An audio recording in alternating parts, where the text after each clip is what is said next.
consultant endocrine and breast surgeon. I'm actually recently joined Apollo Jubilee Hills, but I was in CMC Hospital, Vellore in down south in Tamil Nadu. And we had a long association with Bangladeshi patients. I think around 20-25% of our patients were from Bangladesh.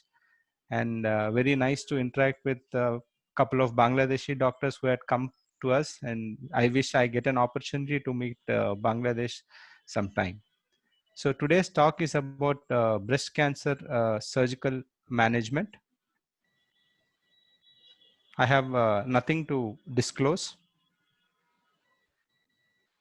This is the outline of my talk. Over the next 20-25 minutes, I'll be discussing about the history of breast cancer, the types of breast surgery, about the modified radical mastectomy, the breast conserving surgery, the oncoplasty. Then I'll discuss about the sentinel lymph node biopsy, the recent advances in the breast surgery, and a word about screening mammography. Breast cancer is a very old disease, and as you can see from this Egyptian carvings, the earliest documentation of breast cancer was in 3000 and 2500 BC. That time, the breast cancer was described as a mysterious disease for which there is no treatment. A little later, the evolution of breast cancer by Galen, that time he postulated that the cessation of menstruation was somehow linked to cancer. This was the first association of breast cancer with some etiology. That time they said it is the old age patients are at higher risk. And Galen postulated that the breast cancer is because of the accumulation of black bile in the blood. And he concluded that it was a systemic disease. In line with his theory, Galen allowed surgical wounds to bleed freely to get rid of the black bile, but it didn't stood the test of the time. And later, it was the surgery was advised by Bartolini Gabrol. He advocated radical mastectomies, as you can see in these images. They used various instruments to excise the breast. But the problem, as you can see, there was no anesthesia then. Then the problems with the infection, and the patients used to bleed to death. Then came the introduction of the anesthesia in the late 1800s, and then the Lister's principles of sterile techniques, wearing the gloves, sterilizing the instruments. And then came the Halsted, who described the radical mastectomy in 1894. The radical mastectomy was quite a popular technique till 1950s and 60s. It was popular for almost 50 to 60 years. In this procedure, they used to excise the entire breast along with the pectoralis muscles, both the major and the minor, and even till the level 3 lymph nodes. So Halsted's theory was the breast cancer was more a loco-regional disease, and he said that the breast cancer spreads by permeating the surrounding tissue. Therefore, he suggested radical surgery to remove the entire breast, the chest muscles, axillary nodes to halt the metastasis. But unfortunately, 50% of these patients had relapse and recurrence of the disease. And but till almost 50, 70 years, that was the standard of care. Those days, it was all single man's data, and it was very difficult to proceed further. But later, Fisher came, Bernie Fisher. He's probably the father of the breast surgery. And he said that the breast cancer is not a loco-regional disease. It is systemic disease. Probably by the time you diagnose, it would have spread to the distant parts of the body. Fisher argued that it spreads through blood and lymphatics, and therefore more extensive loco-regional surgery was unlikely to improve survival. And then Fisher, along with 22 other surgeons, established the NSABP, that is the Surgical Adjuvant Chemotherapy Breast Project, later known as the NSABP, National Surgical Adjuvant Breast and Bowel Project. And in 1959, he did the first randomized clinical trial that chemotherapy was introduced after radical therapy. This is the first initial trials, the NSABP 04 trial, where they have randomized the breast cancer node negative patients and node positive patients. The node negative patients were randomized to undergo radical mastectomy or total mastectomy plus radiation or total mastectomy alone. And node positive breast cancer patients were randomized to undergo radical mastectomy or total mastectomy plus radiation. And as you can look in the NSABP 04 trial, at the 3, 5, and 20 years, results showed no significant disease-free survival or distance disease-free survival or overall survival. Among the 3 groups of patients with node negative disease or the 2 groups of patients with clinically node positive disease. As you can see, the loco-regional recurrence in the node negative disease is comparable both in the radical mastectomy and the total mastectomy. And even in the node positive disease, the loco-regional recurrence is 16% and 14%. And the local recurrence is 8% and 3%. So this gave a thought that, okay, you don't need to be so radical in doing the mastectomy. And then came the thought, okay, you shouldn't do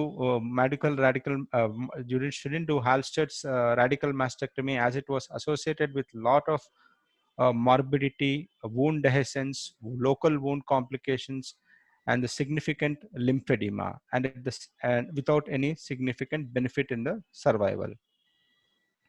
So then came, could we do even less? Then came this NSABP 06 trial, where the breast cancer patients with less than 4 centimeter node positive or node negative patients were randomized to undergo modified radical mastectomy or lumpectomy with lymph nodal dissection and radiation, and lumpectomy with lymph nodal dissection alone. When they looked at the long-term data, 5, 8, 12, and 20 years showed no significant difference in disease-free survival, distance disease-free survival, and overall survival. So that came the entry of this breast conserving surgery.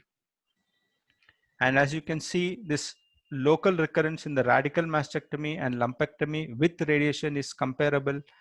And in the lumpectomy and axillary lymph node dissection without radiation, the local recurrence was significantly high. That is the time when they said that the radiation is effective in controlling breast cancer.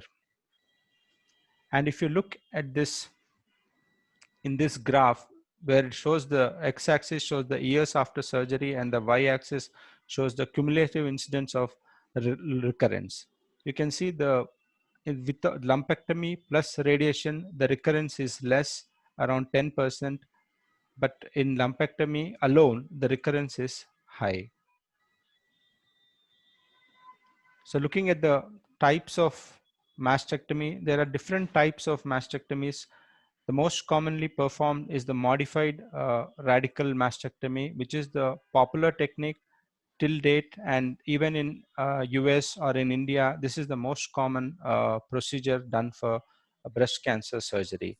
Then there are other options like simple mastectomy. You can have skin sparing mastectomy. We can have nipple sparing mastectomy, or you can have a mastectomy with primary or delayed reconstruction. So looking at this modified radical mastectomy, wherein we remove the entire breast along with the nipple areola complex and level 1 and level 2 lymph nodes. We only remove the level 3 lymph nodes if there are significant level 3 lymph nodes, or on table you feel there are level 2 significant nodes, then prophylactically we clear the level 3. Otherwise, there is no role for routine clearing of the level 3 lymph nodes, as it is associated with significant morbidity with regards to the lymphedema. The indications for modified radical mastectomy are this is called inflammatory breast cancer, where the entire breast is involved. When you have a multicentric disease, that means you have the breast cancer in different quadrants of the breast. So multicentricity is a contraindication for breast conserving surgery, whereas multifocality means the breast cancer is in a single quadrant of the breast. If you have diffuse microcalcification, if the patient has received prior radiation to the breast, if the patient is pregnant, it is an absolute contraindication. And after persistent positive margins in breast conserving surgery, preferably after 2 to 3, you should consider or offer the patient a modified radical mastectomy. And the patient preference is very, very important in all these procedures. And then when you're doing a prophylactic mastectomy for a gene positive like a BRCA1 or a BRCA2 gene mutations, you do this simple mastectomy along with axillary node assessment. When we discuss about this breast conserving surgery, yeah, this is not what we want. I mean, we need a good cosmesis with when we do a breast conserving surgery. So breast conserving surgery constitutes breast conserving surgery, that is wide local excision along with axillary lymph nodal assessment, which can be a sentinel node biopsy or a axillary dissection, which can be level 1 or level 2, occasionally level 3 clearance, along with moderate dose radiation therapy. So breast conserving surgery involves radiation always. The goals of breast conserving therapy are to provide the equal survival of as mastectomy, and it has to be cosmetically acceptable breast, and it should have low rates of recurrence in the treated breast.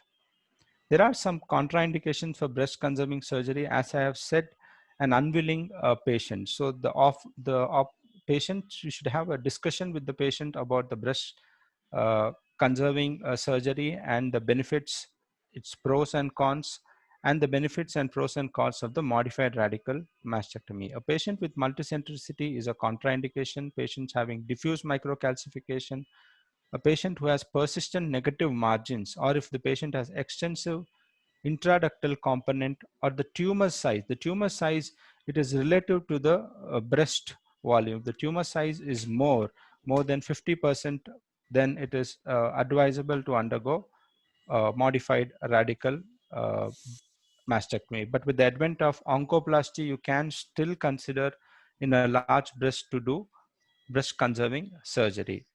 And if there are classic indications, contraindications for radiotherapy like collageral vascular disease or scleroderma, it's a contraindication, and even pregnancy is a contraindication for breast conserving surgery. As you can see in this image, this is a single lesion, Birat's 5 lesion with spiculated margins, irregular in shape. And this is a multi-centric disease. You can see these are in the 2 different quadrants. This is a contraindication for breast conserving surgery. This patient had, you can see these are the micro calcification. This is involving the upper outer quadrant.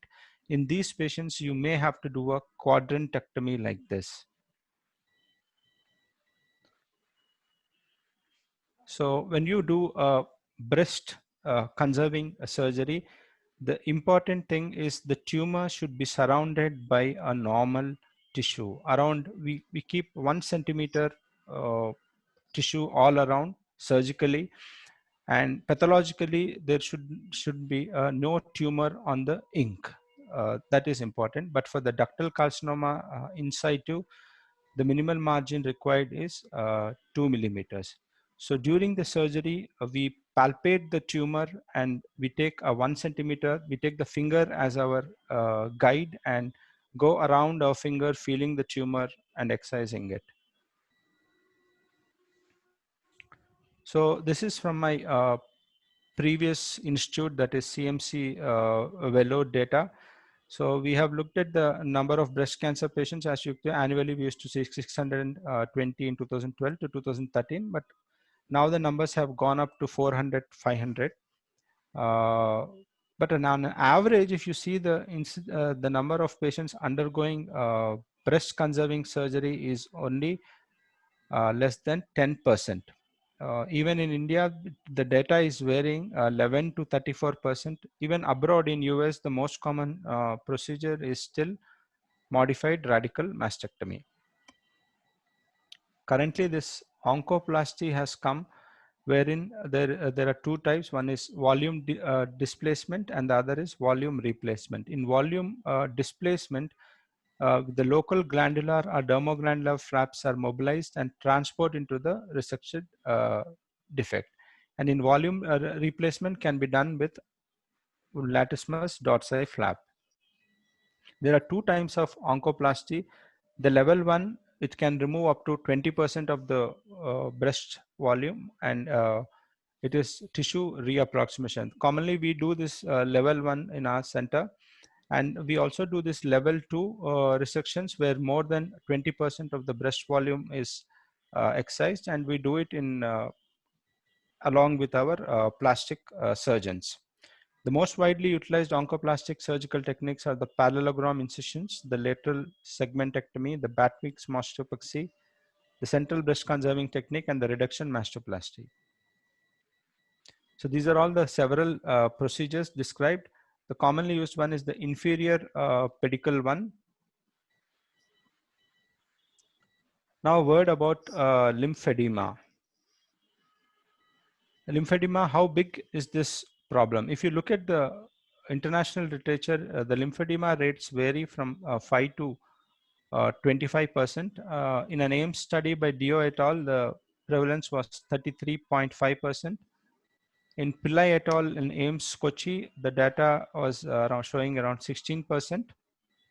Whereas in CMC data, we had a 25.2% at 1 year follow-up using 2 centimeters as the difference. So to avoid this lymphedema, then came the sentinel lymph node dissection. This sentinel lymph node dissection is an important staging in the axilla and is the most important prognostic indicator in breast cancer. It was first described in breast cancer in 1994 by Giuliano, described it in 174 patients, in which sentinel nodes were identified in 114, 65.5%, and it accurately predicted axillary status in 95.6% of those patients. He used lymphojurium blue dye only. But currently, we used both blue dye technique and the radioactive technique. Both the techniques give a very good accuracy. When they looked at the data, if you can see this NSAPP trial, the Almanac trial, the Varanasi and the Cambridge trial, all the trials have said that there is no overall survival difference or the disease-free survival difference. But they were, sentinel node biopsy was associated with less lymphedema, less sensory loss, fewer shoulder abduction deficits, and decreased seroma rates.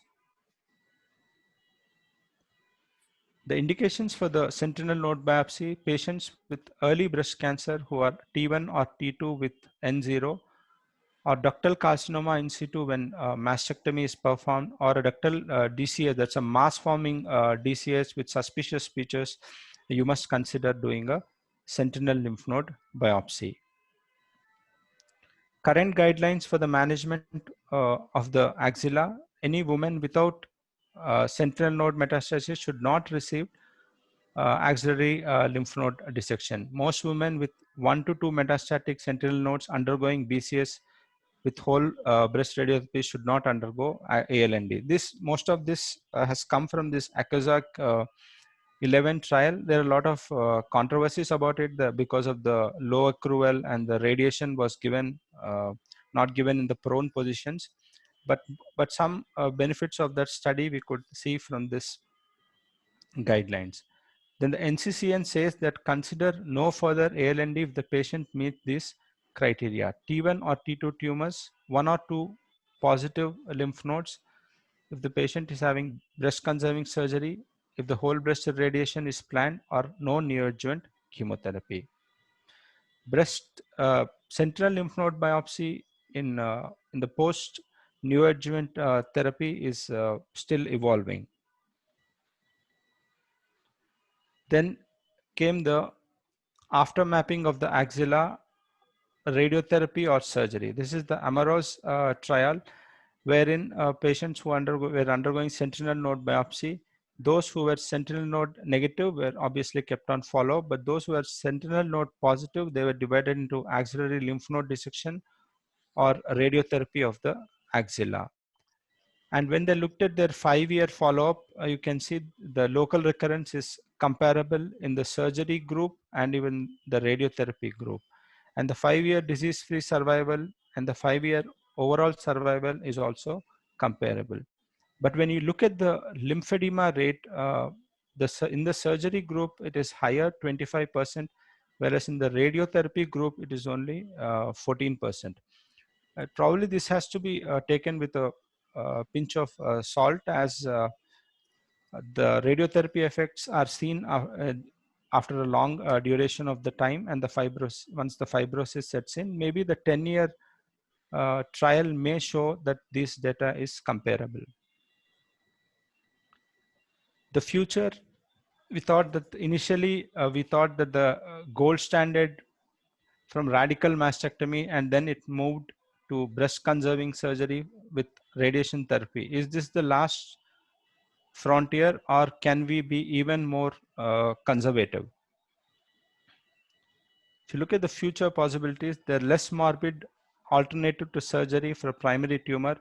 There are options of percutaneous ablation, there are radiofrequency ablations, cryoablation, and even ACUSAC 1072 trial started for cryoablation for less than 2 centimeters tumors.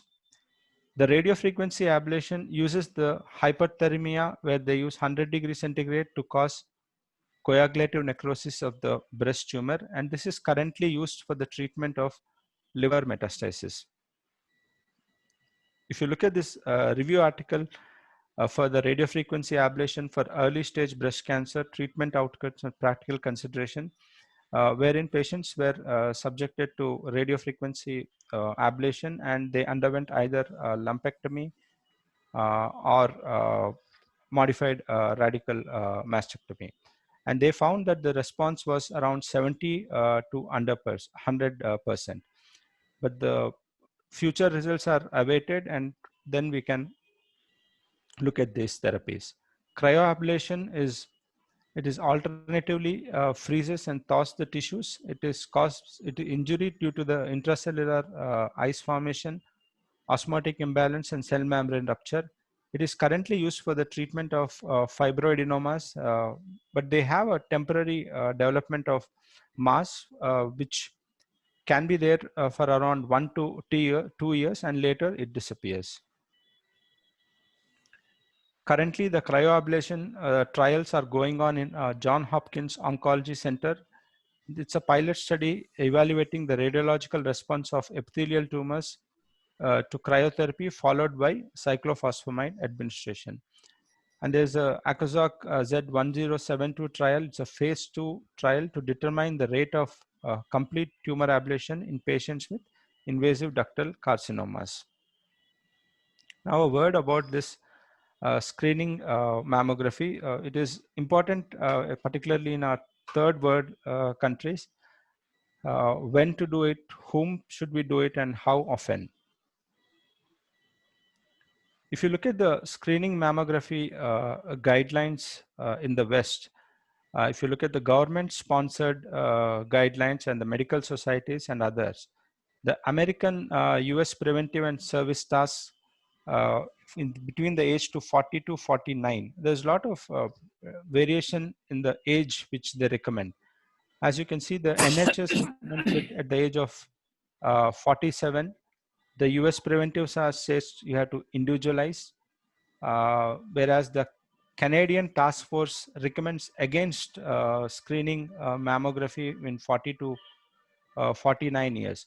But when it comes to the 50 to 69, there is a uniformity, and they suggest that everybody must undergo screening mammography. though there is a variation in the frequency of screening. The NCCN, the American College of Radiology, suggests that you should undergo annual screening mammography.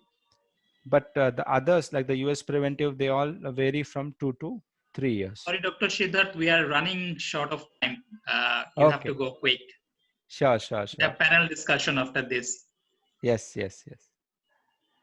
So 2 more minutes, I'll close. The breast cancer incidence in US, as you can see, the incidence in United States is around 100 per thousand population.